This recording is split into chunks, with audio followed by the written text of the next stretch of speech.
KG সার নিয়েছি হ্যাঁ আর 1000 ফিটে আর দুনিয়া গাছে ছাগল না বাচ্চা দিতে বহাতে পাওয়া না আছে কিছুটা কুকড়ানো আছে ওটার একটু বোরন একটু হচ্ছে ভাই দুধল তুলে জানি মেটামিক্সিল ম্যানকোজেব তুলে জানি ভাই গুলি একটা বিশেষ ছিল দিদি না না এই পাতলা পাতলা আছে দুধালো এটা ই করে দিগা তুলে দে বীজ দাও রসুনের বীজ দিলে পরে রসুন গাছ দুর্বল হয়ে যায় তুমি দুইটা লোক নিয়ে বুঝছো কাজে তুলে দাও আছে তো হালকা পাতলা দুই সাইড দিয়ে তুলি দেবো টাইনিতে তুলে দেন তুলে দিলে হয়তো ছাগলের গাছ হয়ে গেল ছাগলে খাস দরকার তুলি এনে ছুঁয়ে দেবো বুঝছেন ওরে গেদা বাইকের ফারুক বাইক তো দেখাই যাচ্ছে না কৃষক বলে কি বাজে দেন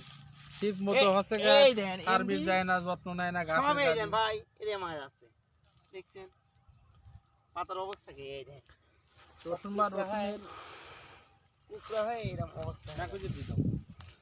আর দোকানে চলেন ট্রিটমেন্ট দিয়ে দিচ্ছি আমি আর ওই ভুট্টি বুঝতাম এই এমনি চাপে না ভাই এমনি চাপে রসুন গাছ তোমরা পাওয়া যায় কোচিং মতো নেই